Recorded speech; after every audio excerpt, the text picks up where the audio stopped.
Despite fans of historical fiction and fantasy rejecting all efforts of DEI, woke is not dead.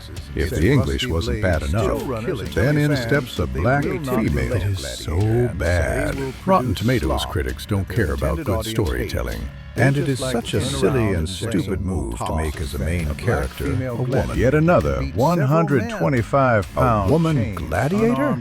Horrible garbage. Another great series derailed by heavy-handed woke ideology. Words fall from your mouth as shit from ass. Could the gods halt the sound? The House of Ashur is a very strange idea for a TV show. Right out of the gate, if you have been watching my Spartacus videos, please be aware that due to the nature of the story of the House of Ashur, it is impossible for me to avoid spoiling the main show's final season, although I will not spoil anything that I don't have to. In the original show, Ashur was a scheming and manipulative villain who ultimately met his end in the finale of Vengeance. He was an immensely entertaining character, and the idea of, oh, what would happen if he got to run his own ludus is something that has serious narrative potential. The small problem is that Ashur is fucking dead. Like, unambiguously decapitated in full view dead.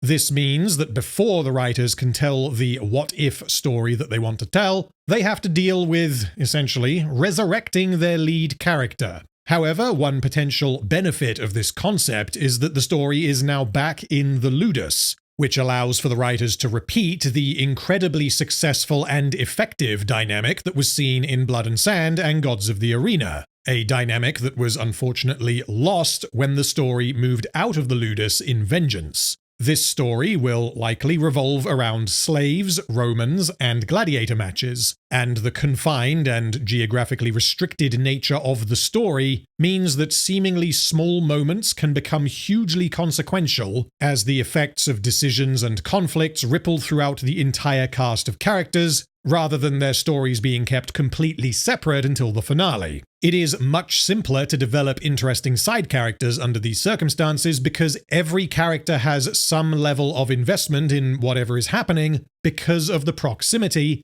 and the drama spreads throughout the ludus in a natural way that does not require random bullshit so as to make the plot happen. See my video covering Vengeance for some examples of that. Overall, Ashur is one of the best characters in the first 2 seasons of Spartacus before he gets just that little bit messy in Vengeance. He is, however, entertaining throughout, thanks in part to a fantastic performance by Nick Tarabay, and although Ashur has moments of sympathy, he is absolutely and concretely a villain. He only cares about himself for the entire series, and although he becomes close with Dagon, Crixus, Batiatus, Lucretia, and Glaber, to varying degrees, he is absolutely and entirely in this for himself, and if given the opportunity to benefit from someone else's suffering, he will pull that trigger in a heartbeat. I desperately, truly, more than perhaps any other show coming out, want the House of Ashur to be good. Spartacus is my favorite TV show, and if the House of Ashur is a success, then we will absolutely get more seasons and other spin-offs, which, provided the show is actually good, is a win-win. However, because of the multiversal nature of the House of Ashur, which I will get to soon, the writers need to decide which timeline any future spin-offs will take place in. If we get a Caesar and Crassus spin-off, does this take place in the Spartacus timeline or the House of Ashur timeline? Or does it take place in a third timeline where Caesar and Crassus took over the planet using miniguns? How exciting. If the show is bad, then I will explain why in microscopic detail, but I would vastly prefer to be explaining why the show is good. And I have decided to release my videos episodically, covering 2 episodes at a time, so that you guys can follow along with me and, well, if my opinion changes throughout, then you will get to see that in real time.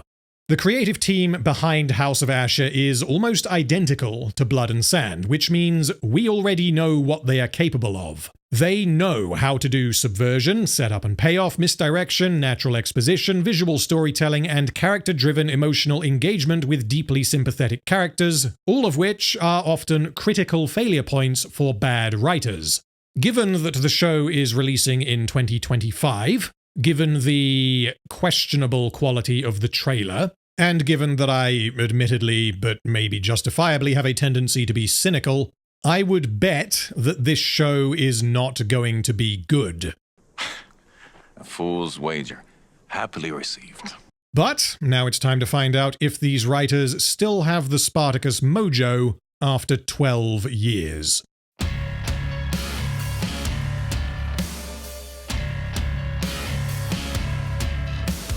Episode 1 opens by showing us Ashur's death in the finale of Vengeance, where he is decapitated. We then immediately move into an explanation, or I guess a justification, for bringing him back to life in some form, so that the writers can tell their story. This means that before we can get to gladiators, wine, boobies, sausages, and the many other delights that are censored by YouTube, we need to have a brief discussion on the topic of multiverses and alternate timelines. Yes, I am fucking serious.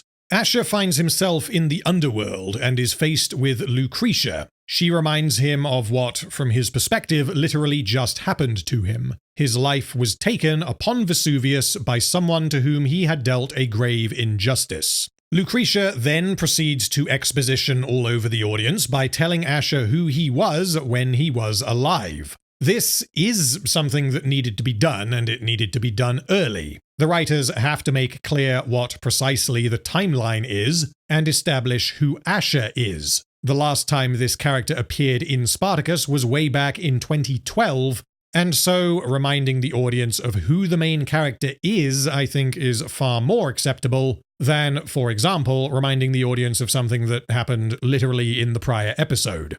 So, as a brief recap, and for anyone new to the show, who is Ashur, and why is he so compelling?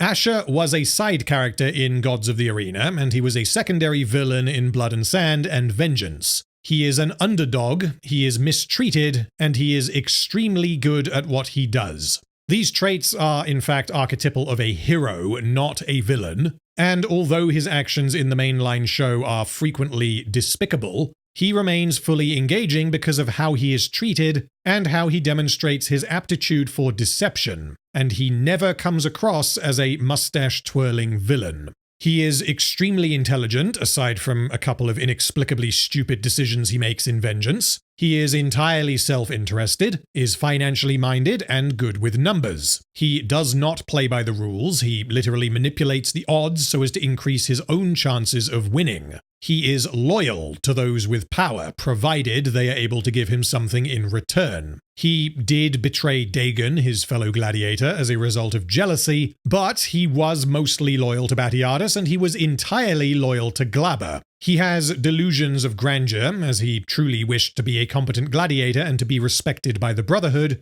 and yet he only succeeded to the degree that he did because he did not fight with honor and was rejected by the other gladiators as a result of his tactics. He eventually found success outside of the arena by helping Batiatus in other ways. Bets, numbers, buying, selling, espionage, and occasionally murder. He is ambitious, confident, and above all, he is patient.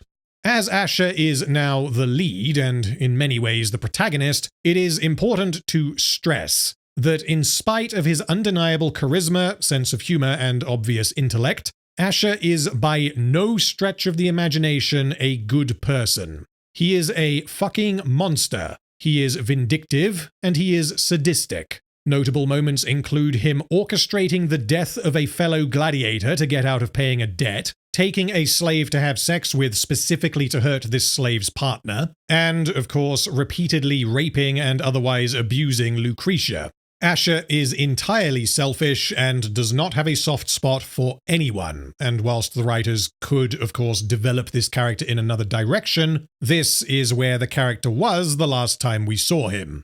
Anyway, Lucretia in the underworld tells him that the fates weave many threads, and his untimely passing was but a single path of what might have been. Do you wish to bear witness to another, a new reality uncoupled from history where you did not perish on Vesuvius? Where instead you aligned with mighty Crassus, the richest man in all the Republic, and his dog of war Gaius Julius Caesar. A path where you hurled fatal spear and claimed the life of Spartacus, and in the act saved Crassus, who rewards you with patronage, and all that once belonged to my noble husband. Do you desire to know where that fate would have led? Wake then, wake, and embrace a life that might have been. Oh no! First question, is this actually Lucretia? The answer is almost certainly, because Lucretia is here holding Ilithia's baby, and the whole scheme involving her stealing the baby was something Ashur never had any knowledge of,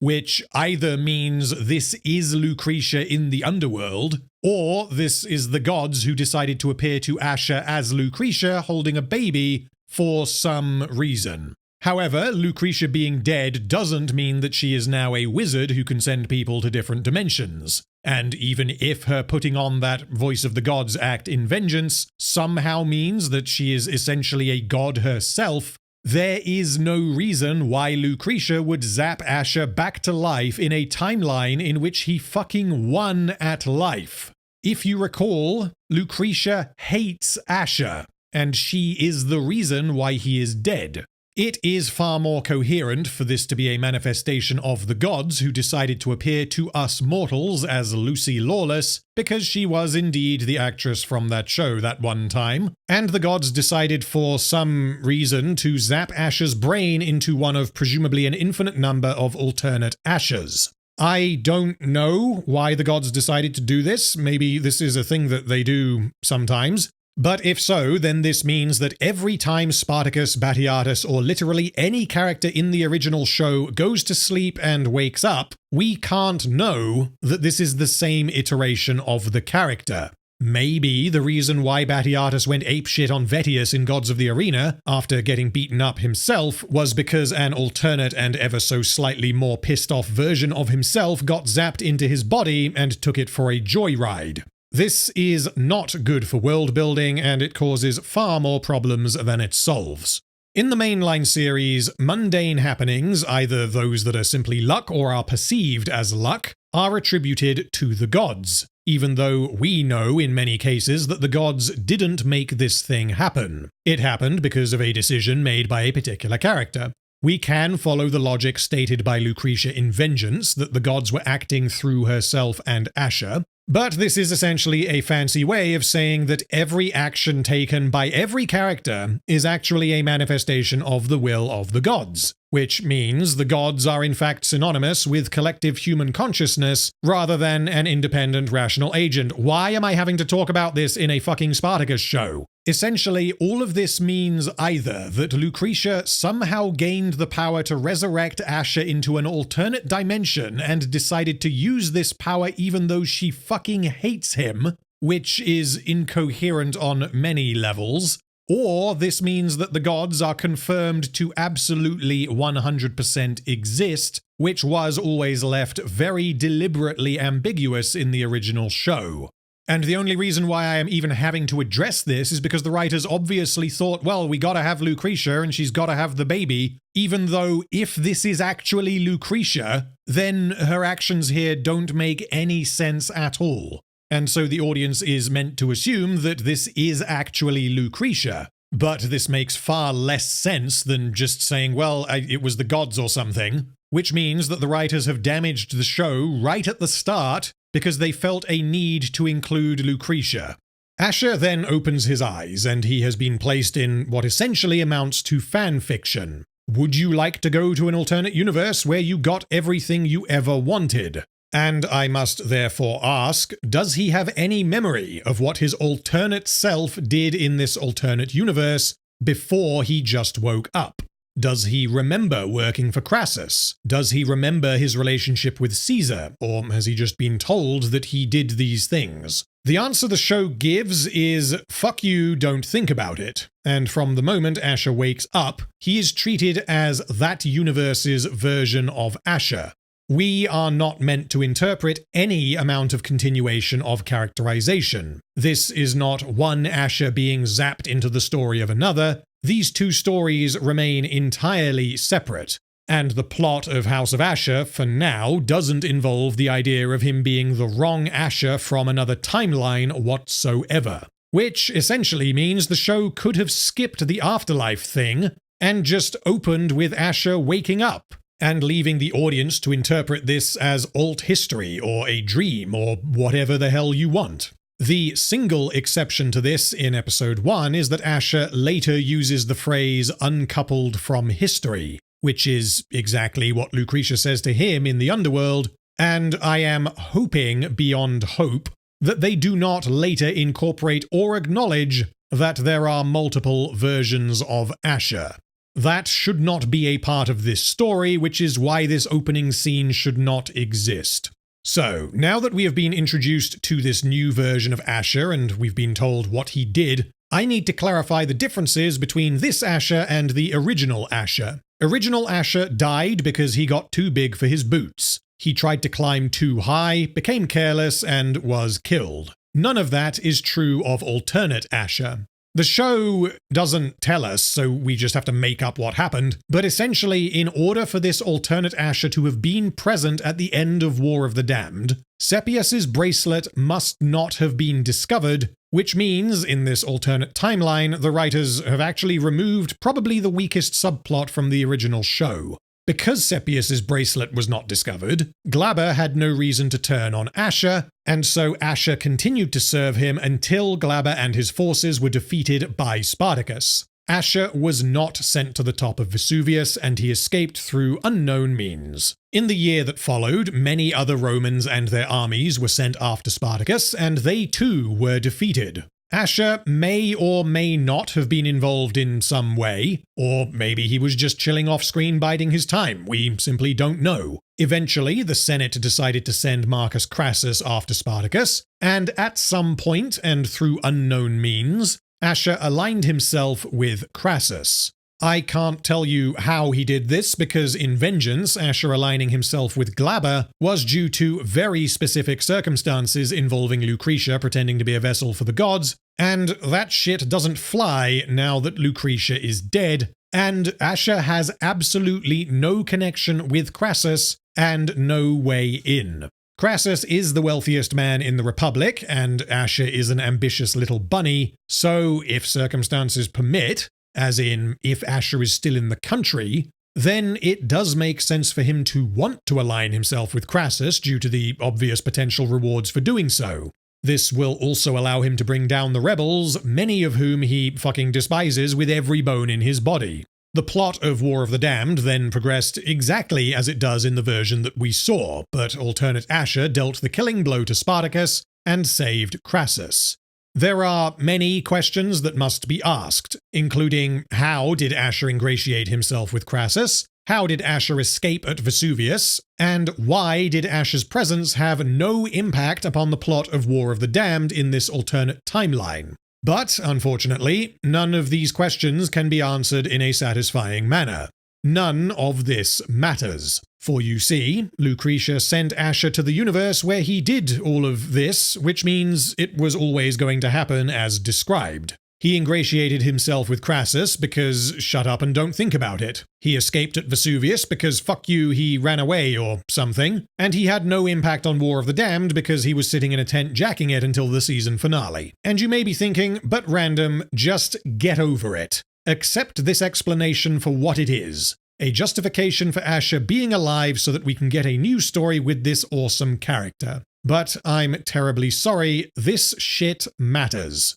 If Ashur can die and then get zapped into a better life, then why should I fucking care if someone dies in the House of Ashur? If Julius Caesar shows up later carrying a minigun, then I can just handwave this as well. Because I guess Lucretia sent Ashur to the alternate universe where Julius Caesar has a minigun. And the frustrating part of this is that none of this was necessary. All you need to do is cut out the opening 2 minutes of the show, and you solve all of this. The only reason to include the afterlife bullshit with Lucretia zapping him back to life is if there is a continuation of the characterization of Ashur when there categorically is not.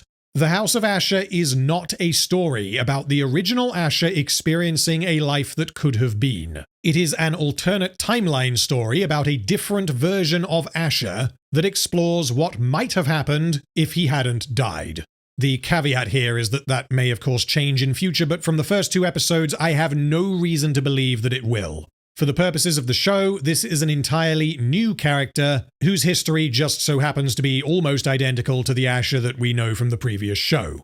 In summary, this is a needlessly complex explanation for Ashur not being dead that brings with it far too much baggage, when the writers could have just done what they did with Batiatus in Gods of the Arena. As he dies, the camera zooms into his eye, but instead of seeing a flashback showing the events that led him here, we instead get to see his unrealized dreams of the future. That is all they needed to do, but instead we get multiverses, possible body snatching, and the afterlife. Well, everything spins from fucking control. Now that we have cleared up the premise of the show, we can actually move on to the story itself. Ashur wakes up from an apparent nightmare, which means I think we are meant to treat Ashur's demise in vengeance, and therefore presumably his entire character arc, and therefore presumably the entire original TV show as a nightmare that this new version of Ashur just had. I'm so frustrated right now. We are then introduced to the gladiators of the House of Ashur. Chorus, the Doctore, is played by Graham McTavish, who also played Dwalin in The Hobbit. Yes, this is another one to add to the ongoing list. Chorus is probably the best part of the show. His dynamic with Ashur is fresh and compelling. He is not a slave who earned the position of Doctore. He was a highly skilled gladiator who won his freedom and then willingly returned to the Ludus to be paid for his services. This means his relationship with Ashur is not that of master and slave, but that of employee and employer, which means, as we will see, he is more than happy to speak to Ashur in ways that past Doctores would never even dream. The gladiators themselves include Logus, a confident and traditionalist gladiator, Tarchon, who is young, impulsive, and inexperienced, and Celadus, Tarchon's father, who is much the opposite. We get very little for Tarchon and Celadus in episode 1, but the dynamic is at least new, as we have not yet seen a father and son train together in the same Ludus. So, Ashur assembles his gladiators and asks, What is beneath your feet? Which was, of course, a recurring line from Enemaeus in Blood and Sand. Logus responds with the exact response given by Crixus and later Spartacus. Sacred ground, Doctore, watered with the tears of blood. Blood and Sand showed us that this question is the first question new prospective gladiators are asked, or at the very least, this is how Enemaeus began his training. The first lesson a gladiator must learn is that the sands of the Ludus and the arena are sacred. I am not sure why Ashur is asking his gladiators this question, however, given that they are at least somewhat experienced, and they are not recruits, nor am I sure why he rejects Logus's response to this question.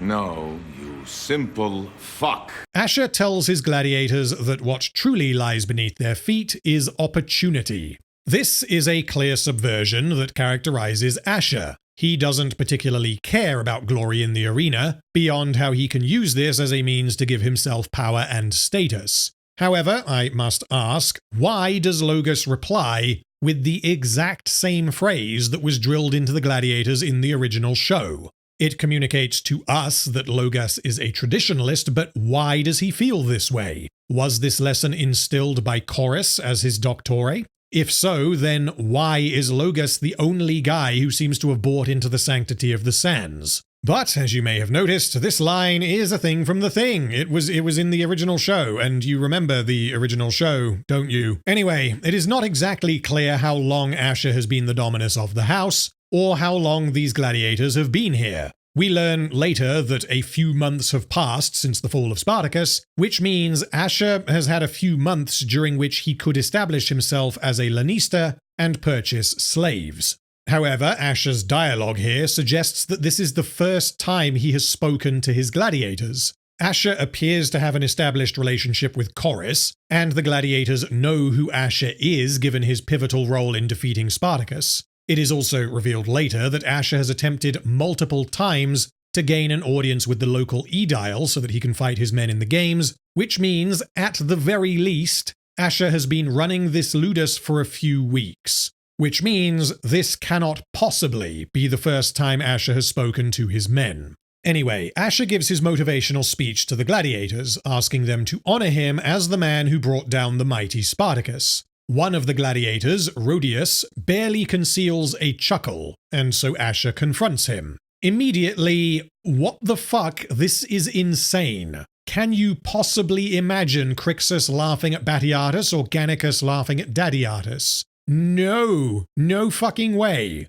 You are a dead man, sir. And, I mean, yeah, things don't go too well for this chap, but the idea that this guy thought that he could just laugh at his Dominus is ridiculous. Which means, essentially, this gladiator dies because he laughed in his Dominus's face, which is something that has literally never happened before in the entire show. I get that the writers want to suggest that Ashur is still not being treated with respect in spite of his recent actions, as respect is something he has always wanted and yet has never been able to achieve. But the small problem here is that Ashur has been placed in a position where he demands respect.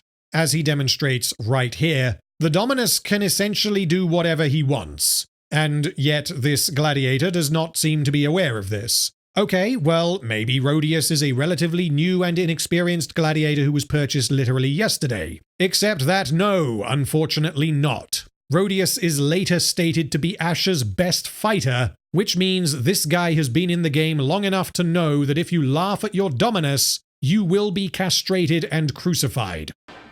What the fuck? Anyway, Rhodius apologizes for laughing, and Ashur asks him to speak freely, with no threat of reprisal. Rhodius informs him of a rumor that Ashur defeated Spartacus by hurling a spear at him from behind, implication being that this was not a fair fight. This was Ashur stabbing the guy in the back. Clever strategy. Fuck the man from behind. To prove that he is worthy of the respect that he is demanding, Ashur decides to challenge Rhodius. Ashur was stated multiple times to be the lowest of the Brotherhood in the original show, and although he was able to win a 1v3 against Roman soldiers because Roman soldiers got nerfed in the later seasons, Rhodius is a gladiator, and apparently he is quite a good one, given that he is the best in the ludus. However, it is possible that as a newly established lanista, Ashur would not have been able to purchase any particularly good fighters, but this scene shows us that Ashur's best man is vastly inferior to himself, and he himself was shown to be vastly inferior to every other gladiator in the House of Batiatus, which means the show is telling us that Ashur's gladiators are significantly less competent and less experienced than those belonging to Batiatus. And if the show runs with this idea, then okay, fine. It's a bit weird that Ashur would not be able to buy any half-decent gladiators, given that he has the patronage of Marcus fucking Crassus, but fine, I'm happy to accept that they are all comparatively utter shit. And I just wanted to note this in case anything happens in future that would contradict this. So, Ashur provides Rhodius with a gladius, but he does not arm himself. He instead dodges every blow that comes his way whilst holding a jug of wine. There is no greater context to this fight between Ashur and Rhodius. Rhodius has nothing to win. He has no reason to even be fighting. If he wins, he will prove that Ashur is full of shit and doesn't deserve the respect he is asking for. But the unfortunate snag is that a slave killing their Dominus will result in all of that Dominus's slaves being crucified. But I guess Lucretia zapped Ashur into the universe where Roman law is ever so slightly different. Fuck you, we're not making that excuse. The writers forgot. Simple as. And here I must draw a comparison to a fantastic scene in War of the Damned. Marcus Crassus challenges his slave to a fight to the death for reasons that I will get into when I cover War of the Damned. This slave is acutely aware of Roman law, and he knows that he is dead either way. If he loses the fight to the death, then obviously he's gonna die, and if he succeeds and kills Crassus, then he will be sentenced to death for killing Crassus. However, in War of the Damned, this is recognized by the show and the characters, because Crassus informs his son that if his slave defeats him, he is not to be punished but rewarded with freedom. Thus, not only clarifying the stakes, but also giving the slave the best possible reason to fight with everything he has. That scene is fucking brilliant, and I can't wait to talk more about it, but back to House of Ashur. Ashur essentially says, "Hello slave, please try to kill me." And the slave says, "Okay," and that's about all the depth there is. I also find it strange that Ashur is doing all of this. He is essentially acting as Doctore instead of Chorus. He does the whole what lies beneath your feet thing, and he partakes in a demonstration whilst instructing the gladiators. Advantage of size means little when countered with skill and mind. He shifts weight to right leg, signaling intent. He gathers breath before assault. Chorus simply stands there and doesn't do anything, and the reason is because the writers want to deliver information about who Ashur is and what he wants, which unfortunately means that he is stepping on Chorus's toes and we get no information from him. This fight continues in a light-hearted manner as Ashur barely puts in any effort and continues drinking wine as he dodges Rhodius's attacks. But then Rhodius breaks the jug of wine, which makes Ashur very angry because the wine was expensive, and so he stabs Rhodius repeatedly in the neck with the broken jug.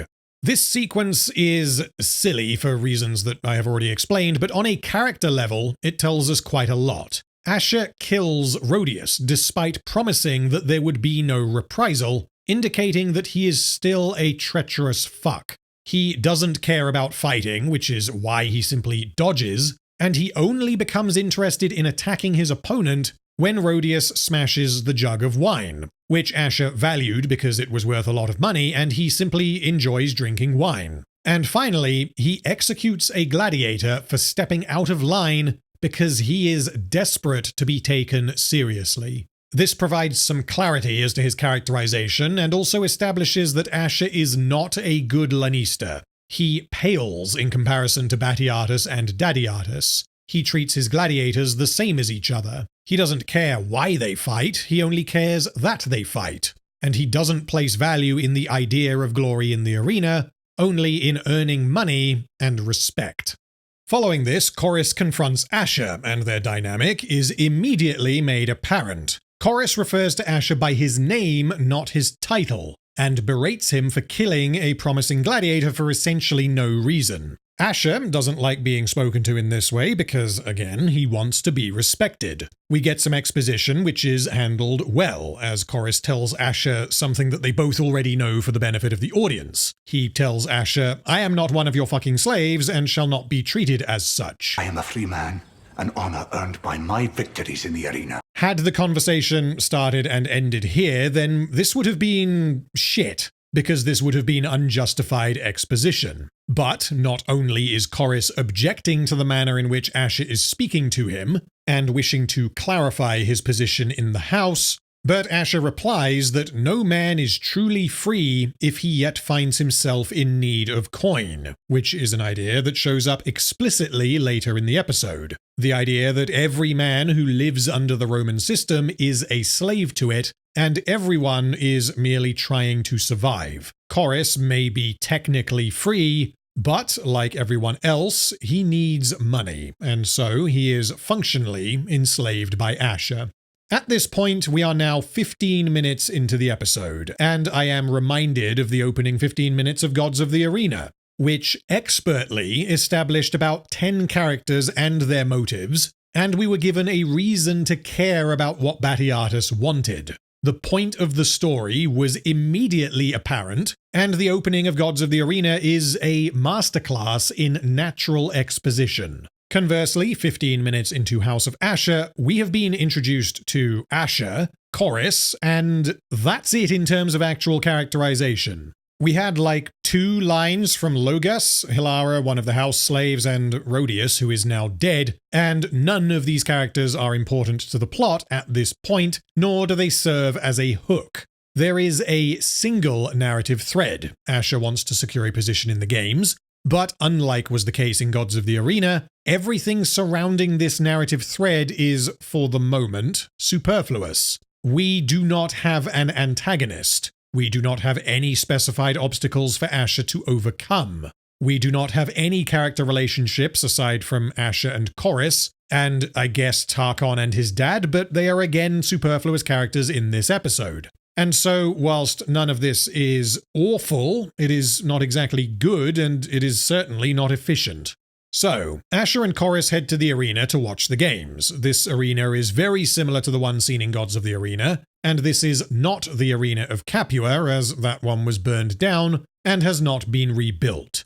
Chorus does not approve of the match, as it features a Thrakes gladiator being pitted against an opponent wielding a warhammer, which is unconventional as Thrakes typically fight either Murmillo or Hoplomachus. Ashur, however, doesn't care, because the crowd doesn't care. Attend the crowd. They give no shit to our tradition. Ashur wants money, status, and respect, and he could not care less about the nature of the games themselves. In many ways, this is similar to Batiatus in Blood and Sand, although Batiatus was certainly more skilled and more invested in his occupation than Ashur.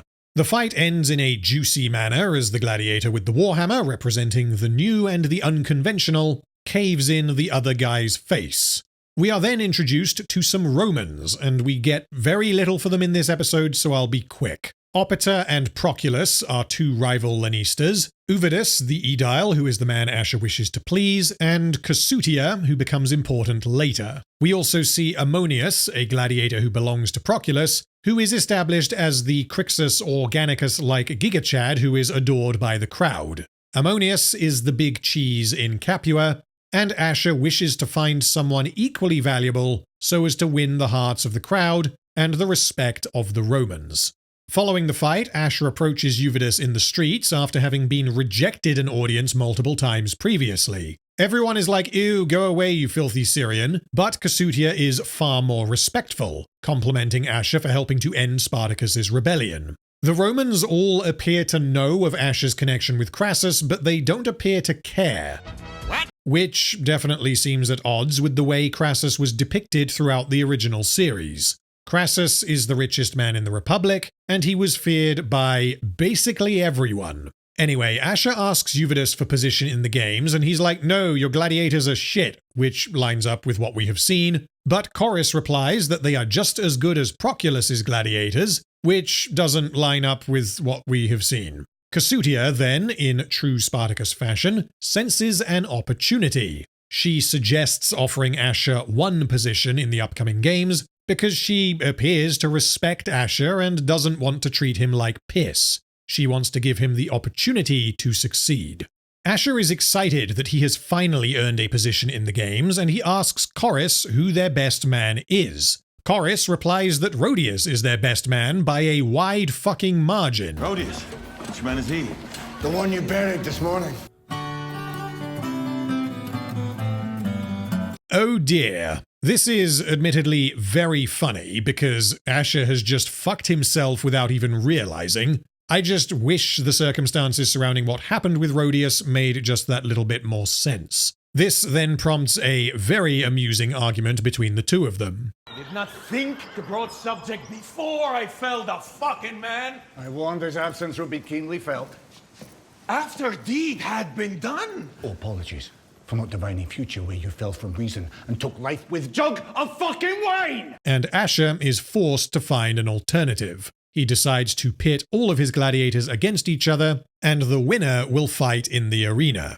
In the Ludus, the gladiators are having a chat, and here we learn a fair bit about Logas. He believes the Romans are the real enemy, and the other gladiators treat Logas's open disdain for the Romans with caution because they know what this could mean for them.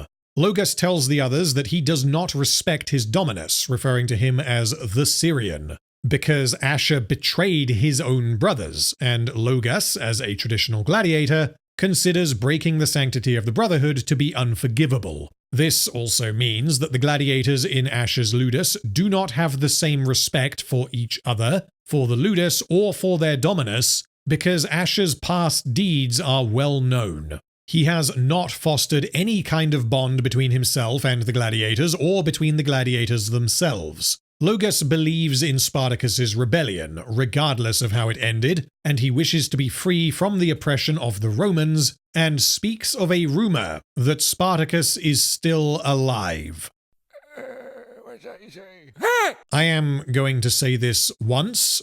Don't you fucking dare. Setting aside the original show, Spartacus has to be dead for the premise of this show to function. And if they just roll out Liam McIntyre like, hey guys, look, it's Spartacus, you remember him? Then I might actually hurl myself over fucking cliff. Anyway, for the purposes of this story, the writers are positioning Logas as their Spartacus character. He longs to be free, he is open in his dislike for the Romans, and he certainly appears to have main character energy. He believes that freedom is worth any cost, and he tells the others that whoever stands upon the sands of the arena will have the opportunity to kill their Dominus. This is really quick. In one single scene, we have gone from who the fuck is this guy to, oh, well, he's basically Spartacus. We then get a montage of the gladiators fighting each other in their competition to see who is the very best, and the winner is Logas. We then get a repeat of episode 2 of Blood and Sand, when Batiatus worked out what Spartacus would fight for, and brought him on side. As Ashur speaks to him, Logas spots a knife and appears to be considering assassinating Ashur right here, right now. All those before me shall fall, regardless of name or title. Laba took Zora from my arms, but he is not the man that took her life. Whoa, what the fuck are we doing? We're jumping right to episode 12 of Blood and Sand? We have barely established this character, and now we are teasing his payoff? But ultimately, he chooses not to. And unlike in Blood and Sand, we are given no reason as to why. Logas just had the opportunity to kill Ashur, which is apparently what he wants, and he decides not to for some reason. Chorus prepares Logas for his fight, Ashur intending for this to be the first victory for his house. Logas enters the arena, and both he and Ashur are shocked to hear that Logas is not to fight against one opponent, but 3. Enter Thrakes, Mermillo, and Hoplomachus. Logas is to face 3 fucking men? This is another subversion. We have seen this kind of thing happen before in Spartacus, where someone will screw over someone else by presenting them with an unfair fight in the arena, but it is quickly revealed that...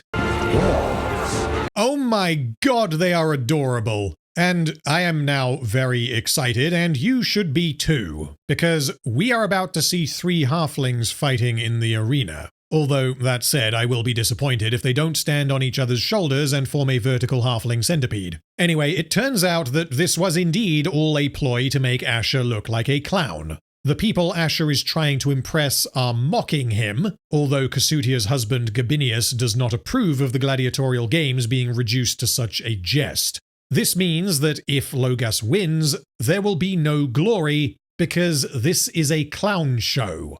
Defeating 3 men a third of your size is not impressive. There is no honor in this fight, as whilst the 3 halflings are trained to fight and are competent, the fight itself is unbalanced and is therefore a gimmick. The point is not to throw 2 men on equal footing into each other and see who emerges victorious. The point is, that sounds like a bit of a laugh. The fight begins, and Logas doesn't really know what to do because he has not been trained to deal with this, and he frankly gets the shit kicked out of him because the 3 people of Short work together to overpower him, before Logas eventually turns the tables and brings down each of his diminutive opponents. The crowd is hugely entertained by Logas beating up the lost Vikings, but he is then stabbed in the back by a sneak attack from this dastardly little fellow, before the 3 brothers team up and, yeah, Logas is fucking killed. That's it for him. Now, this I like, because this is a subversion that works. Logas was set up, rather poorly in all honesty, as a major player in the Ludus. He was given a scene reminiscent of Spartacus's in Blood and Sand. He was given an aspiration. He wanted to follow in Spartacus's footsteps and kill his Dominus. He was given the opportunity to begin traveling upon that path by fighting in the arena and representing the house of Ashur for the first time. And Logas's story ends with a hobbit pissing on his corpse. The meaning is clear. Traditional heroes and traditional gladiators are old news. The crowd demands something new. Following this display, Gabinius leaves because he is well aware of Ashur's position as the pet of Marcus fucking Crassus, and he is not happy that while he has been in Rome desperately trying to repair Crassus and Pompey's political relationship, Kasutia, his wife, has been fucking around with Ashur, which has the potential to make Crassus rather angry with Gabinius. Essentially, Kasutia's actions have a very real chance of affecting Crassus's finances and reputation, and Gabinius is very aware of the danger he poses. So the question we must ask, then, is why did Kasutia, Euvidus, and the local Lanistas conspire to embarrass Ashur given his connection to Crassus? Well, the explanation the show gives is that if Crassus gave a shit about Ashur, then he would have said so, and Kasutia believes that Ashur was given a pity gift and left to fade into nothing. This is not particularly strong, and is somewhat at odds with the formidable reputation Crassus had in the original show, but the contrast between how casually the locals treat Ashur's connection to Crassus with how seriously Gabinius treats it is effective at drawing a distinction between the Romans. Gabinius is shown to be primarily interested in achieving and maintaining peace between dangerous people, which makes him unique amongst the Romans we have seen depicted so far. Anyway, Ashur has just been humiliated and he leaves in disgrace. He later encounters Euvidus at a party in Capua, and Euvidus is far more polite than he was earlier, due to his realization as to Ashur's connection with Crassus, which was a thing that he already knew about, but Gabinius was like, bro, please don't piss him off. So now Euvidus has decided to play nice. Ashur also plays nice and reassures Euvidus that he is not angry, nor is he embarrassed, but he requests an additional position in the arena because, as a result of their little jest, Ashur was robbed of the opportunity to prove himself. Euvidus agrees, provided Ashur can find something novel, something new, something unusual, because this is what the crowd wants. So, Ashur and Chorus travel to Neapolis to find something appropriate. He assesses their stock but finds no one of note. Just as he is leaving, a slave woman punches her captors and attempts to escape, and this is played for the moment as a hero moment. Wow, look at her go, isn't she awesome? But then Ashur is like, lol, no, and he disarms her effortlessly and subdues her with a knife. Move. Let's see life fucking forfeit.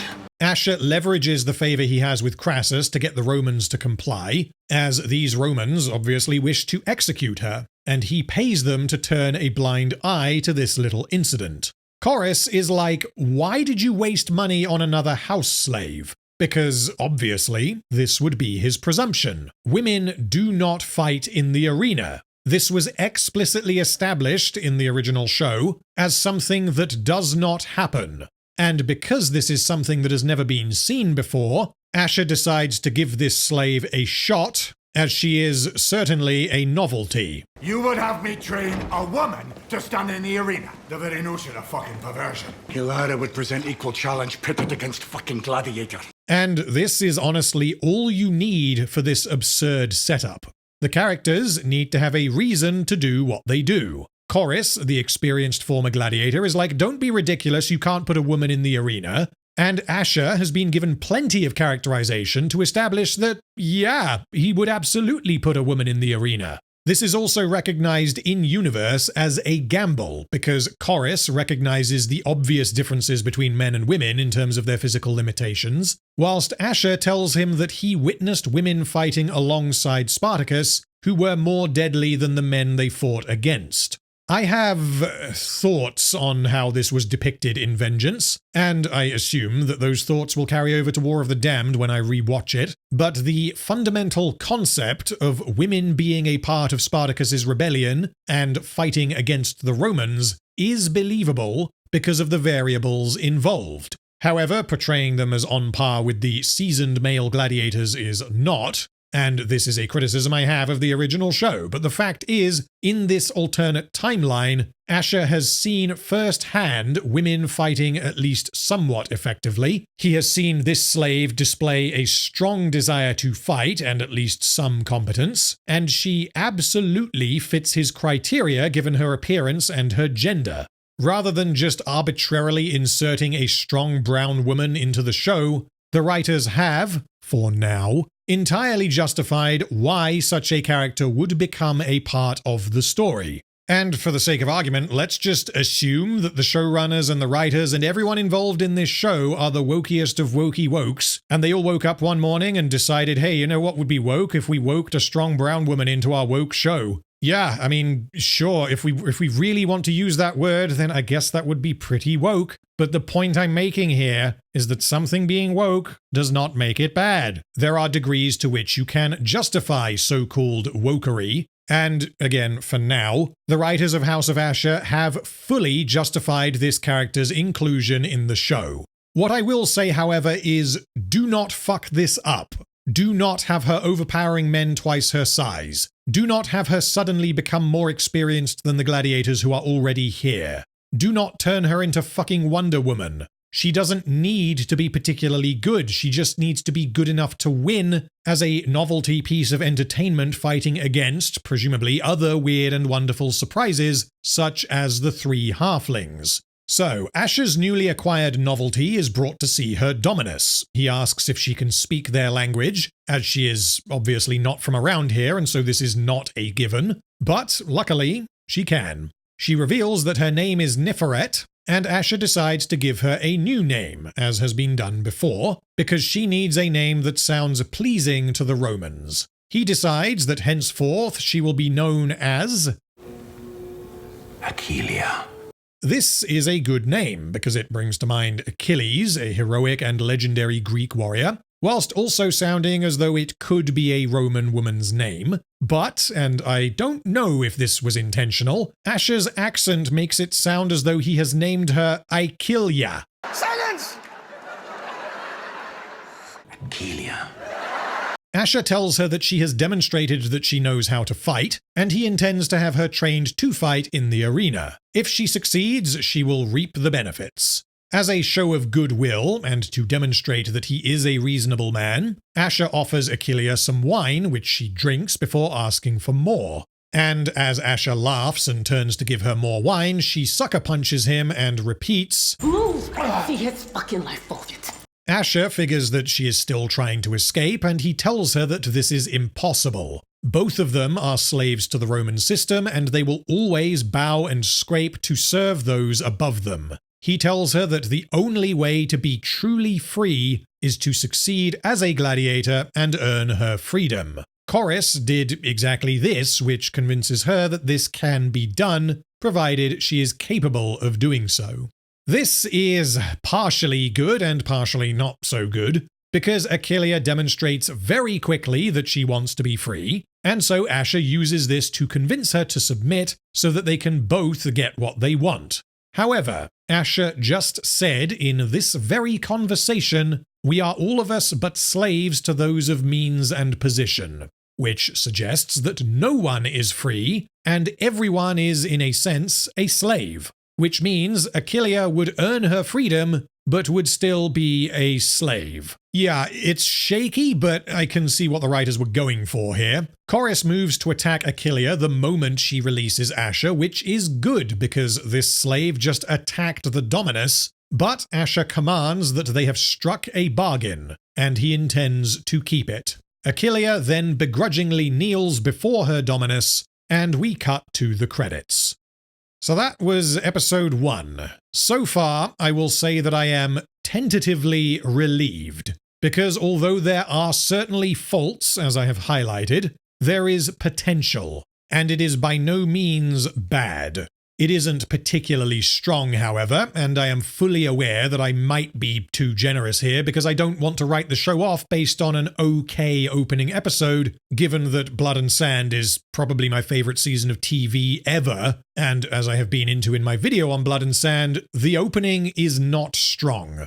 Episode 1 of House of Ashur, I think, is stronger than Episode 1 of Vengeance, which I know that isn't saying much, as Episode 1 of Vengeance is one of the weakest episodes in the original show. But, point being, although this has many flaws, this is not a totally different league of terrible. At the time of writing, House of Ashur has a 5.9 on IMDb, which is disastrous. And I do not think this is at all representative of the actual quality of this show. This show currently has a lower rating than Rings of Power, Obi-Wan Kenobi, The Book of Boba Fett, Alien Earth, Halo, The Falcon and the Winter Soldier, Miss Marvel, Echo, and many other TV shows that are somewhere on the spectrum between bad and Rings of Power. I can't imagine why nearly half of the ratings are a 1 out of 10, but I would hazard a guess that it is exactly the same reason why the show currently has a 100% critics score on Rotten Tomatoes.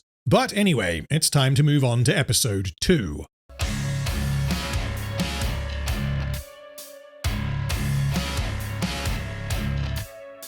The gladiators continue training, and because this is a Spartacus show, Chorus notices that Tarchon lowers his shield when he strikes and advises him to raise it.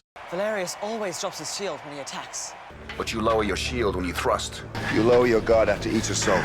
Lower your shield when you thrust. See it raised, or your fucking brains on the sand. You lower shield before you strike. See it raised, your brains upon the sand.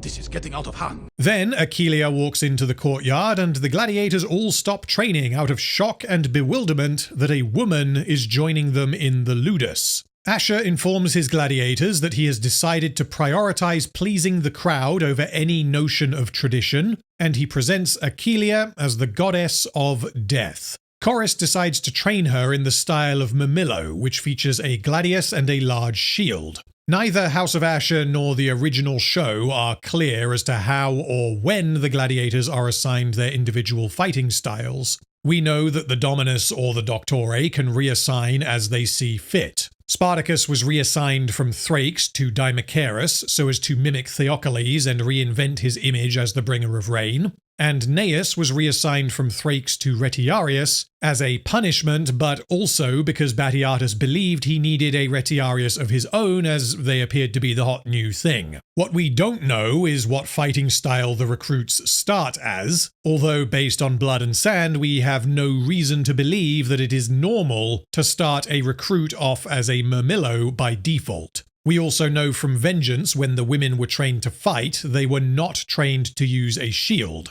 This might be down to the rebels being poorly supplied in Vengeance, and simply not having access to enough shields, but later in War of the Damned, neither Navia nor Saxa fought using shields, and this is because they were smaller and weaker than the men, which means that their fighting styles relied on being fast and avoiding getting hit.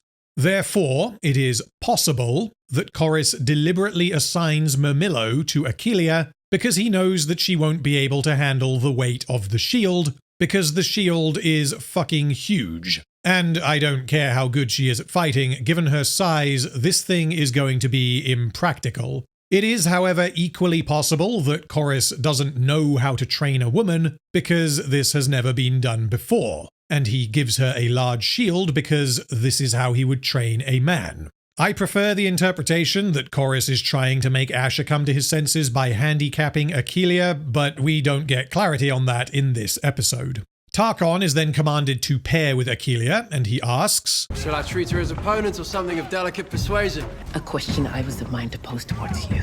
Tarchon is a bit on the smaller side as far as gladiators go, and as has been established, these gladiators are a bit shit, which means this is not at all comparable to having Achelia face Crixus or something. Tarchon should still win this because he is stronger and he has more training, unless Achelia pulls some bullshit, and thanks to the shield, she is unable to summon any such bullshit, and so she is defeated by Tarchon. After Achelia insists that the shield is getting in her way, Chorus whips her, but Achelia dodges. Ashur tells her that she must accept her punishment, but Chorus decides not to whip her again. The moment is fucking past.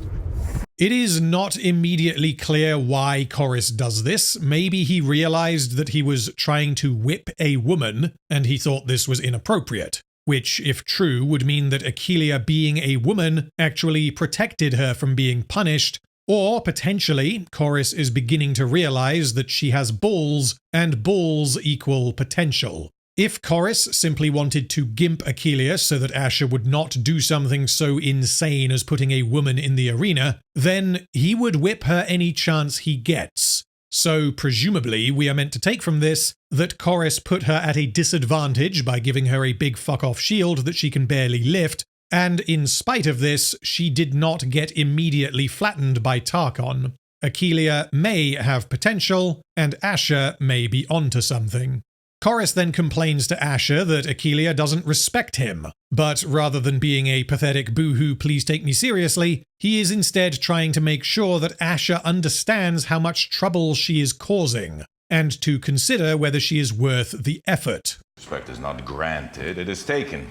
This lines up entirely with the character of Ashur. Nobody gives it to you, you have to take it. And if someone doesn't respect you, it is probably because you have not proven yourself worthy of such respect.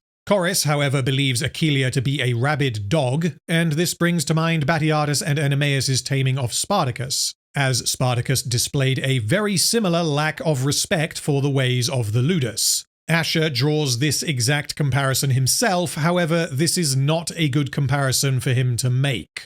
Ashur says that Spartacus stood as wild as Aquileia, but by will and teachings of Oenomaus, he was domesticated and became champion of Capua.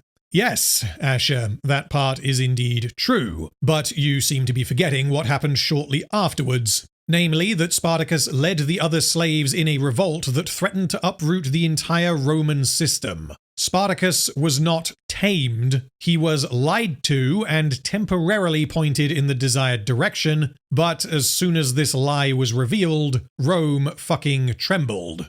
Additionally, the reason Spartacus was tamed to the extent that he was because he had something to fight for beyond himself. The promise of seeing his wife again is what kept him in check, and his survival and success in the arena was only a means to that end. Conversely, Aquileia seemingly doesn't have anything to fight for beyond herself. She simply doesn't want to be there, which firstly is nowhere near as compelling on a character level, and secondly it means that the comparison Ashur makes with Spartacus doesn't work. Ashur knows everything that I just said, which means him being like, nah, it's cool, just do what Oenomaus did with Spartacus because he too was a wild beast, doesn't make a huge amount of sense.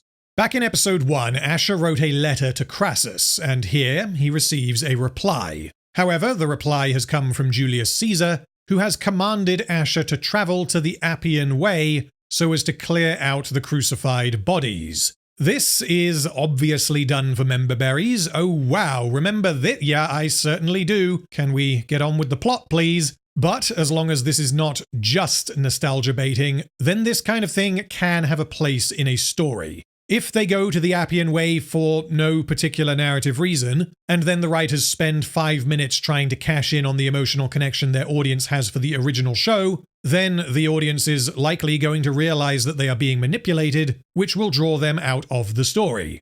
So, why does this happen, and what does it accomplish, aside from, hey guys, remember this? As Hilara points out, Ashur is a free man as much as Caesar, which means Caesar cannot command Ashur to do any such thing. But, as was stated in episode 1, Ashur does not consider himself to be free because he still needs money, and he believes that until he is sufficiently wealthy, he has to bend over.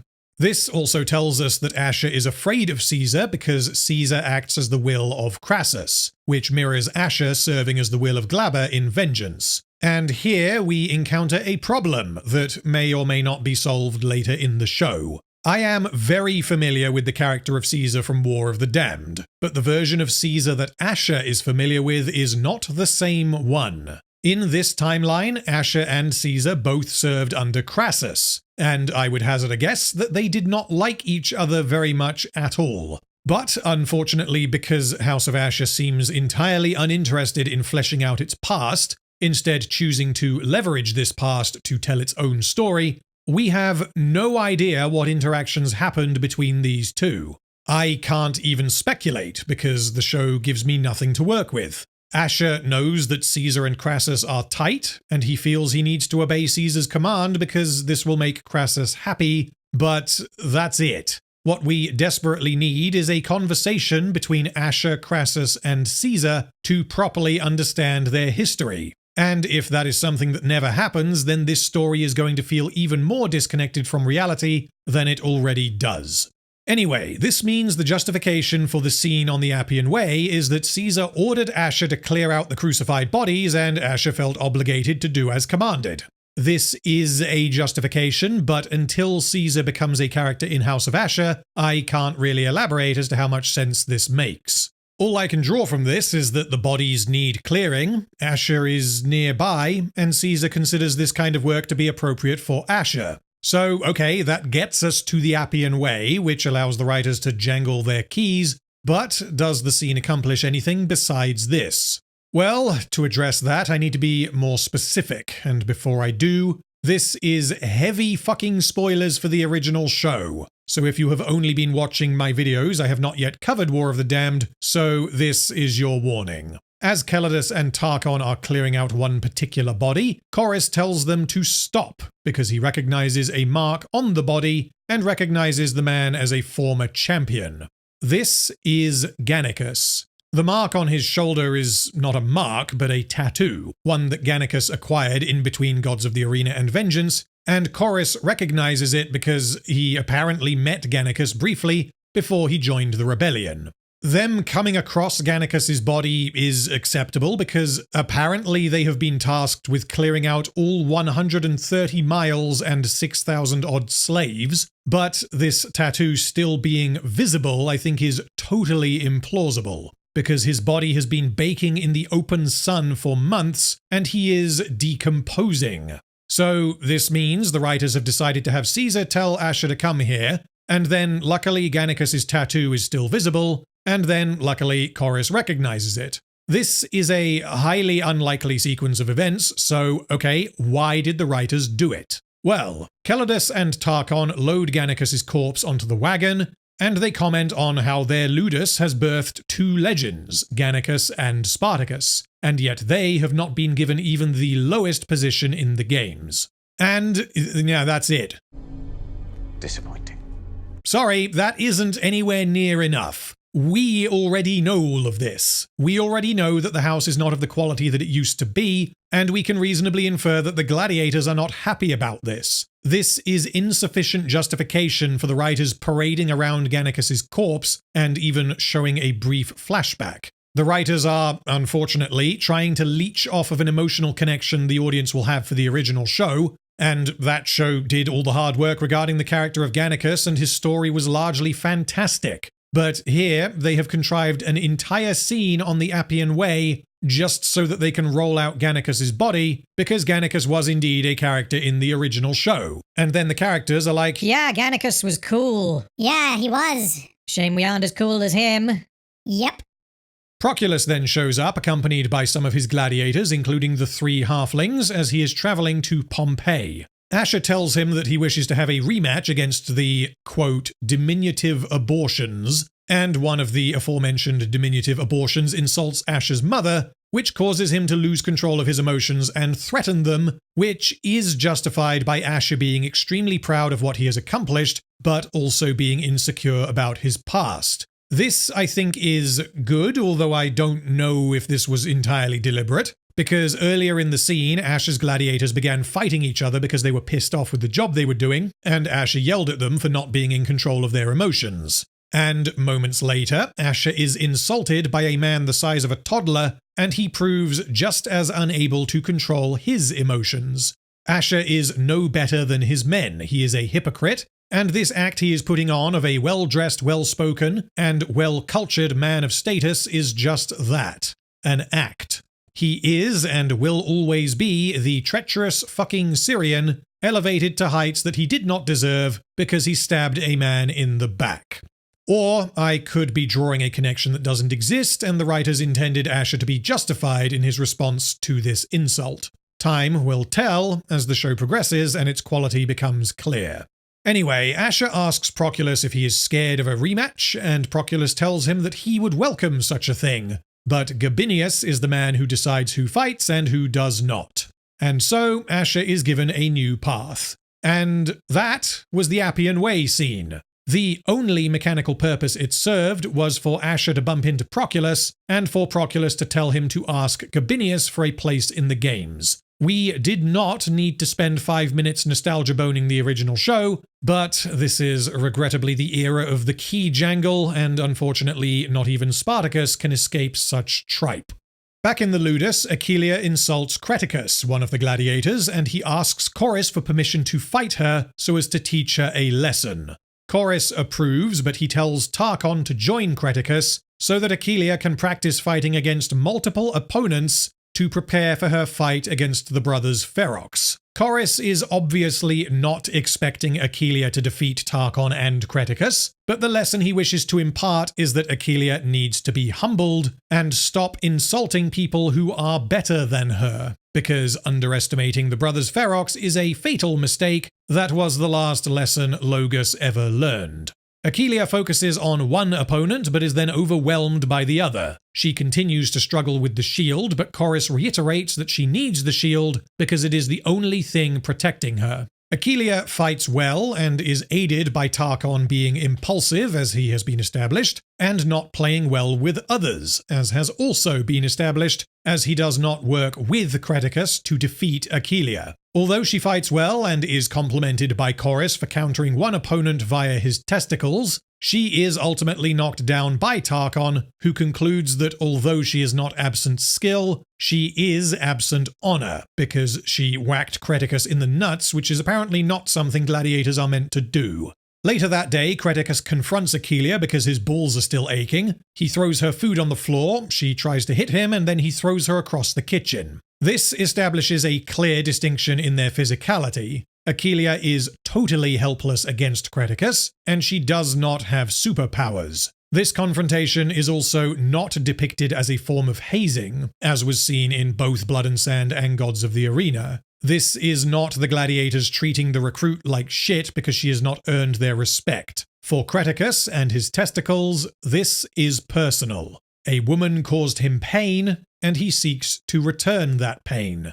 I but remind the woman of her place. Meanwhile, Gabinius has summoned Ashur to his villa, and Kasutia is clearly not happy that her husband has invited Ashur into her house. Here, Ashur meets Viridia, their daughter, who appears infatuated with him because he defeated Spartacus. Ashur is struck by her beauty, and he stammers as he speaks to her. We learn that Viridia's husband was killed by Spartacus in War of the Damned when the rebels took Sinuessa and Vale, which means Ashur now has a secondary objective. Gabinius believes Ashur is favored by the gods for achieving the position he now has, but Ashur says that he does not believe in the gods. Fuck the gods. This I take as all but concrete proof that this is not the same Ashur from the original show. This can't be the Ashur who got zapped into this timeline, because that Ashur was presented with objective proof that the gods exist, because he literally went to the underworld and spoke to someone who was dead and then got fucking resurrected. Anyway, Gabinius, in an effort to understand Ashur, asks him in no uncertain terms if he is still a scheming bastard, and Ashur tells him that he is no longer the man he once was. Gabinius says to Ashur, "You are a faint spectre caught between two worlds you do not belong in." It is a heavy thing, is it not, to be burdened with dreams made sudden reality? What the fuck are you doing?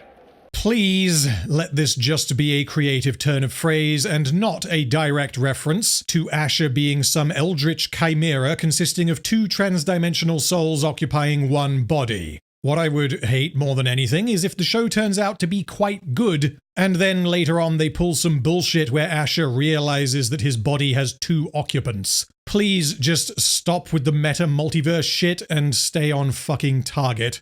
Anyway, Ashur tries to broach the subject of acquiring men in the games, but Gabinius notes that Ashur refers to his gladiators as stock, not men. This gives Gabinius the impression that Ashur has forgotten his past and he is trying to be something that he is not, and he requests that Ashur show him his brand, which then reminds Ashur that he is a slave playing at being a man of status. Gabinius asks Ashur what he thinks of him, and Ashur begins to flatter, which makes Gabinius very angry, and he demands the truth. Ashur tells him, "I see a man of fading years clinging to what time remains in hopes of preserving tradition of beloved republic. Yet many within it increasingly find him more annoyance than benefit, save for those of low position who seek the borrowing of coin. I see a man possessed of serpent-tongued wife who maneuvers beyond his interests."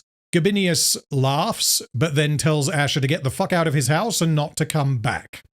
All right. This is a very weird scene, as it is unclear why Gabinius invited Ashur, and there are multiple references to Ashur being a man outside of time and space who has been plonked into this universe. These references are vague enough as to be meta-jokes from the writers, but if they unironically go in that direction later in the show, then I will probably fucking hate it, and I will hate this in retrospect. At best, this is a mildly amusing waste of time. At worst, this is a precursor for what madness is to come. Back at the Ludus, Chorus brings Achelia into the baths, and he informs the men that Ashur has decided to reward them with wine and women. Remove yourselves so Achilles may bathe absent lingering gaze. The gladiators then leave, eager to indulge. This was presumably Ashur's decision, which means Ashur is aware of the risk of having a woman in the ludus, but it makes me question, is Ashur going to shell out for wine and women for his entire ludus every time Achilles needs to have a bath? Which brings me to something that has been bugging me throughout the episode. How do gladiators treat women? You don't need to have watched the original show to be able to answer this question. Not fucking well is the answer. There are exceptions, of course, but putting a woman in a bathhouse with 20 aggressive and physically imposing naked men is an obvious risk. Well, it isn't even a risk. Everyone knows what would happen, and anyone feigning ignorance is not being honest. There hasn't really been any latent or overt sexual threat so far in the show, and there hasn't even been the suggestion that such a thing is even in the realm of possibility until this very scene. All of the abuse Achilles has endured has been in the context of her being a recruit in a house of gladiators. She is an outsider, she is different, and she is easy to bully. But Achilles is not Pietros. She is not just a person who might get roughed up from time to time. She is obviously biologically distinct from everyone around her. So where a regular Lannister wouldn't particularly care if one of his gladiators were to violate another, because why would he care? If a gladiator were to do the same to Achilles, this brings with it additional risks and expenses. As was established in Vengeance, abortion juice causes women to become sick for about a week, and it is common for slave women to be forced to drink abortion juice to avoid unwanted children. Achilles would therefore have to do the same, which would mean she is out of training for at least a week. Ashur has clearly not accounted for this. We have seen multiple times that he does not have a particularly authoritative control over his gladiators, and if one of them decides to have some fun, which gladiators are absolutely known to do, then this could very likely result in his novelty purchase being out of action for at least a week and being out of prime physical condition for much longer than that.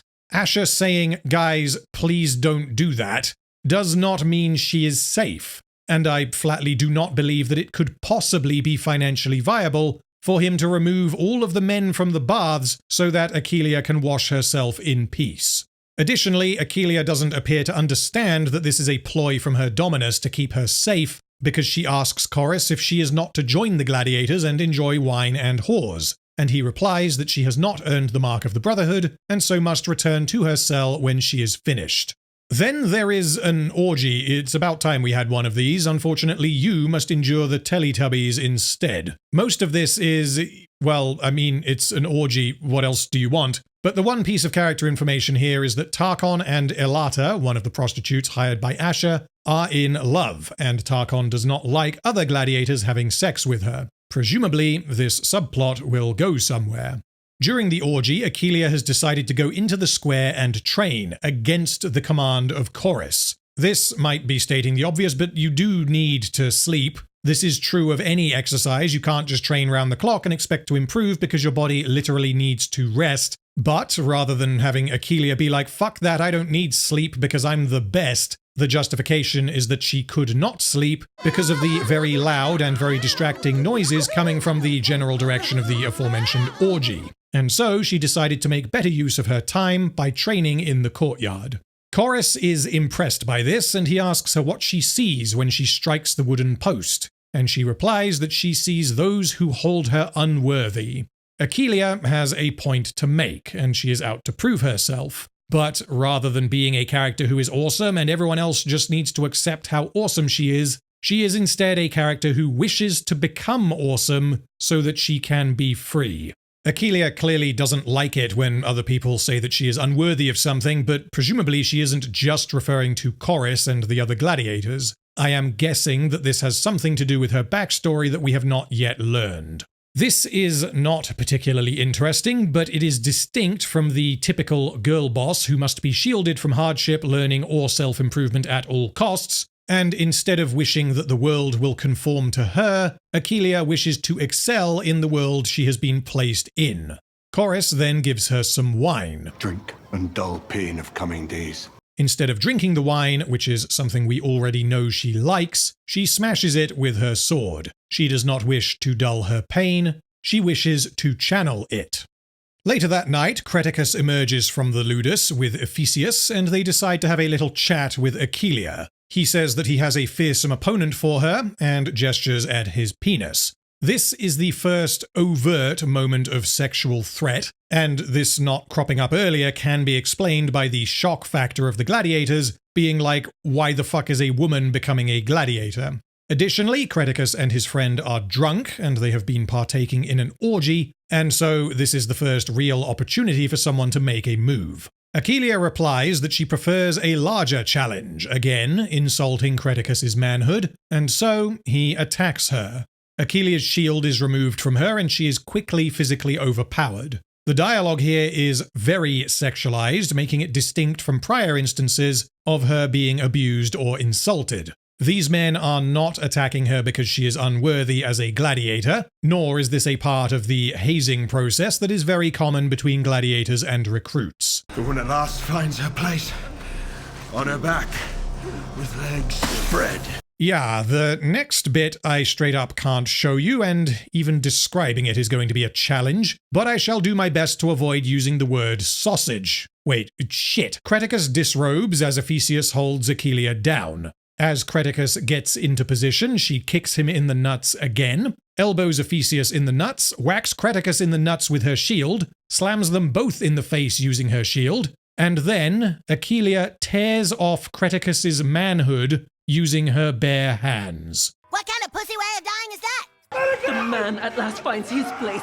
Legs spread, absent cock. Leave it to the writers of a Spartacus show to have a woman forcibly removing a man's genitals as a narrative payoff. This is not just a moment of shocking violence in which the abused strikes back at the abuser. This is the culmination of a string of references to testicles, penis removal, honor, and masculinity. Earlier in the episode, Creticus mocked Achelia by saying, "I shall fuck salted words from mouth," and she replied, "Do you borrow cock to do so?" And now she has, quite literally, borrowed his cock. She previously exploited the evolutionary disadvantage that men have, namely that their reproductive organs are located outside of their body, as many times she strikes men in the nuts as a means of leveling the playing field. Her tactics were seen by the gladiators as dishonorable, which means they are not used to receiving or delivering blows to that delicate region of the body, but Creticus does not get the message, and so Achelia has to step up her treatment of his junk. Additionally, Creticus was humiliated and mocked by the other gladiators after being defeated by Achelia, and this clearly struck a nerve. Being defeated by a recruit is embarrassing enough, but this recruit is also a woman, and women are good for one thing and one thing only. Achelia should not be here, and yet she showed in that demonstration that she was potentially more deserving of being a part of the Brotherhood than he was. And finally, the removal of Creticus's meat and two veg serves as a means by which to ensure that none of them will ever lay a fucking hand on her again. The gladiators considered getting kicked in the nuts to be dishonorable, so getting the whole goddamn thing ripped off would be terrifying, and justifiably so. The writers had to put a stop to this sexual threat aspect pretty quickly and concretely, because if they don't put this to rest, they are going to have to address it every single time we see Achelia in the ludus. Why are the gladiators not taking her for a ride? And this would simply get in the way of the story and would become an exercise in repetition. The way the writers decide to address this is to establish and build an antagonism between Achelia and Creticus, for Creticus to push things to the extreme, and for her to unambiguously demonstrate that none of them are going to touch her. Granted, this was only possible because the gladiators were drunk and there were only two of them, but this is the first circumstance in which they have posed a real threat to her in this manner. Regardless of how exactly we got here, what Achelia does to Creticus in this scene means the writers can put to bed any notion of this ever happening again, which was very necessary. And they managed to do this via a payoff involving someone's nuts being obliterated. But random, this is clearly subversive, woke, leftist, brainwashing, subversion, DEI, feminist, dog whistle, deconstructionist, anti-male propaganda intended for soy beta cucks like Jeremy Corbyn. Retarded alter ego, I am not convinced that you know the definitions of more than about 10% of the words that you just used, but I shall nonetheless entertain your drivel. If your thoughts on this scene extend no further than it was a strong brown woman who emasculated the evil white man, this must be leftist subversion trying to turn our kids gay and rewrite the history of the Roman Empire, then you have a terminal diagnosis of political brain rot that prevents you from honestly assessing media. So to make this easy, I will just agree with you. Stephen DeKnight is a notorious wokeman who wants everyone to know how awesome his fictionalized strong brown gladiator woman is, so he made her humiliate the white man by stealing his penis. Cool, okay, that's what happened. Was it good? Was it well executed? What was set up beforehand? What does this mean for the characters involved and the setting?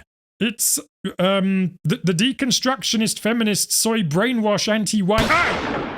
Good fucking riddance. I've been meaning to do that for a while. Anyway, now that we've dealt with whatever that was, we can continue with the story. Everyone in the Ludus is summoned by Creticus's screams of agony, although Ashur is still at Gabinius's villa and so is not present. Chorus arrives to find out that Creticus has bled out, and when Achelia attempts to defend her actions, he tells her that only the Dominus can claim the life of a slave. She says that she doesn't care and anyone who touches her will find the same fate, and because Chorus heard her say something else, he responds, "You believe you hold place among us?" Which is not exactly a natural follow-up to what she just said. Achelia then replies with the line of dialogue heard in the trailer. I did not ask to be in this fucking house, yet I stand equal as any man within it. Which, surprise, surprise, is not her saying, "I'm just as good as you, silly men, you need to accept how good I am or I'll rip your dick off." She is saying that she is, literally, in terms of status, the equal of the men. She deserves a baseline level of respect and to not be abused in this way. And she wishes to prove that she is worthy of the mark of the Brotherhood. This is not the same as her believing that she is just as good at fighting as all the men, because that is demonstrably not the case. Nor does Achelia believe it to be the case. Chorus decides to use this as an excuse to get rid of the problem. Achelia has been a thorn in his side since she arrived. He considered her very presence to be a perversion. She has been disobedient and she has caused disobedience in others, culminating in her killing a gladiator. Chorus has had enough.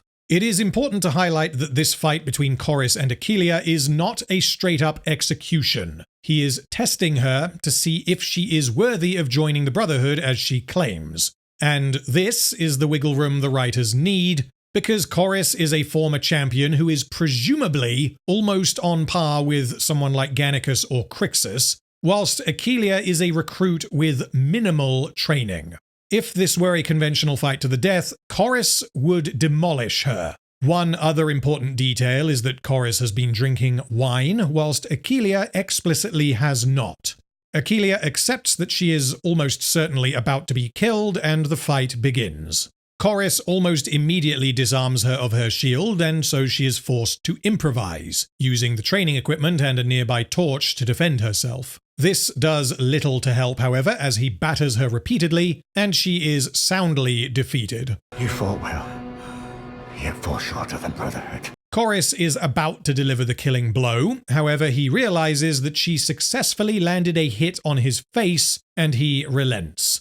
She drew blood against someone who is simply on another fucking level compared to her. She proved herself more capable in this particular fight than any of the other gladiators. I can accept that Achelia would be able to land a single, very superficial blow on Chorus, given the fact that Chorus has drunk at least an amount of wine and he is not outright trying to kill her. The part that doesn't work quite as well is that Chorus finds this to be impressive enough to spare her life and to forgive her for shredding that guy's junk with her bare hands. Through this fight, she has earned his respect, and if you remove the junk shredding, then I can totally buy this. She persevered against impossible odds, actually proved Chorus wrong by fighting better without the shield than with it, she accepted death without begging for mercy, and she displayed enough proficiency to draw blood.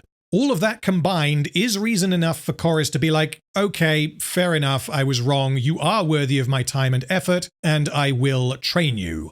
However, yeah, she is a recruit who just killed a gladiator in a horrifying manner, however deserved, which means I hope the writers are not going to just breeze past this, and that there will be some consequences in the following episode. Chorus has made sure that none of them will touch her again, and episode 2 ends with the gladiators heading back inside, each fearing for the safety of their little chaps, leaving Achelia standing alone by the cliff. So, in conclusion, how does House of Ashur stack up after the opening 2 episodes? Well, unlike countless modern films and TV shows, this is actually a story, and the writers have some idea of how to tell a story. Whether the story is good is a different question, but this doesn't feel like random shit thrown at the walls to see what sticks. The writers set up Logos as the protagonist, and then they subvert this by replacing Logos with something wacky and weird, which is the entire point. The show is, for now, treating Achelia as a novelty that Ashur wishes to exploit, and he chooses to do this because he realizes that the wacky and the weird is what the people want. He recognized that the crowd appreciated the gladiator fighting with an unconventional weapon. He tried to play the conventional game of being a conventional Lannister, and this resulted in his conventional gladiator being gangbanged by 3 angry hobbits. And because Ashur doesn't care at all about honor or glory or tradition, he decides, well, that sure was something. Oh look, an African woman who can throw a punch. I sense the potential for money to be made. Whilst I don't yet know where they take this, for the moment, this all makes sense within the world the show has created, and I look forward to seeing where it goes. On a character level, after 2 episodes, we still don't really know anything about Achelia. We don't know where she came from or how she ended up here. All we know is that she has scars, she has a big mouth, she is relatively good at fighting, and she wants to be free. Whilst her presence, I think, is justified, her character is at this point profoundly uninteresting. But before anyone says, oh, but my historical accuracy, if you want historical accuracy, go and watch a fucking documentary. Spartacus has always been historical fiction inspired by real events. I'm not saying that we can excuse anything and everything by using the bulletproof shield of it's not meant to be historically accurate, because if Julius Caesar showed up holding a minigun, then that would be a break in the setting so egregious that the show would become farcical. However, in spite of the fact that there is 0 historical evidence that women were ever trained to become gladiators, the writers have written a story in which there is a very good reason why such a thing might happen. The fact that it didn't happen in real life doesn't mean that it automatically makes no sense for it to happen in this story. You know what else didn't happen in real life? Glaber was not the guy who sold Spartacus into slavery. Julius Caesar did not go on an undercover mission to foil the rebellion. Spartacus did not kill Batiatus, nor did Batiatus kill Spartacus's wife. But all of this is plausible given the fictionalized setting presented in the show. If your view is, this is ahistorical nonsense, so I am not interested, then that is a perfectly reasonable perspective. But I must assume that you are equally uninterested in the original Spartacus show for the same reason. Anyway, Ashur as the central character I find confusing and distracting, because he looks and sounds like Ashur, but he doesn't really act like him. The protagonist in the mainline show was a good man with a clear objective who was trying to survive under the oppression of the Romans. The protagonist of Gods of the Arena was a man whom we knew would eventually become an irredeemable monster, but he was not one at this point. The protagonist of House of Ashur is a man who is an irredeemable monster, and he continues to be, although the plot largely diminishes how despicable he is because he needs to function as a protagonist.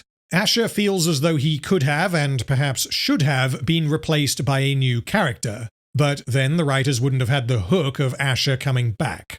The gladiators all suck. They are almost entirely void of charisma, and when compared to the introductions of characters like Gannicus or Crixus, this is pitiful. This is partially justified because these gladiators are apparently trash in universe, but even so, there is no reason to be invested in them yet, nor is there any reason to care about them. We have wise father character, impulsive young son who has a girlfriend, and 2 other characters, one of whom died in each episode. Ashur and Hilara have a couple of scenes together, but we don't get much for their relationship. She admires and respects him, and perhaps because of this, he treats her better than house slaves have been treated in the past.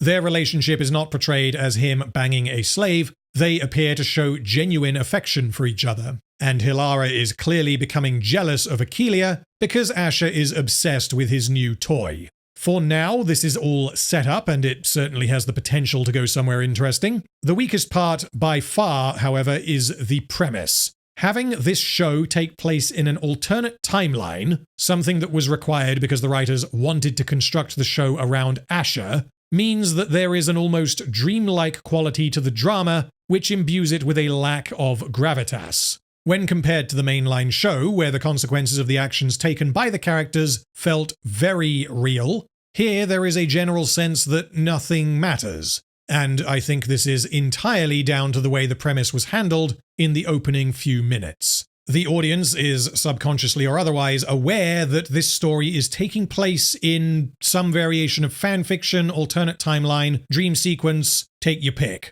which means it is not grounded in the reality that we know from the original show. So overall, is House of Ashur good or bad? If we eject the multiverse bullshit, provided that doesn't play a part later in the story, I would currently put this about on par with the opening of Vengeance, which means for a Spartacus show it is weak, but so much of what has happened is merely set up for what is to come, which means we could absolutely end up in a retread of Blood and Sand that opened relatively poorly, but then hit its stride around episode 5, and the latter half of the season is peak fire followed by peak fire. So far, House of Ashur is okay. And if I didn't have such a love for the original show, and if I didn't already know what these writers are capable of, then I probably would have lost interest by now. I have no idea if the show is going to get better or worse. For now, it's mostly inoffensive and forgettable with a couple of good scenes thrown in. And aside from the multiverse thing, there is nothing that just makes me want to hold my head in my hands and cry about the promise of what could have been. But anyway, that brings us to the end of the video. Thank you so much for watching. If you have not already, feel free to check out my videos covering the mainline Spartacus show. Going forward, unless this video tanks horribly, I plan to cover the remaining 8 episodes of House of Ashur in pairs. So expect 4 more videos, one dropping approximately every 2 weeks. In the video description, you will find a link to my second channel where I upload various bits of extra content, including video game streams and the music I make for these videos. You will also find links to my community Discord server and my Patreon. Thank you again for watching, and I will see you in my next video.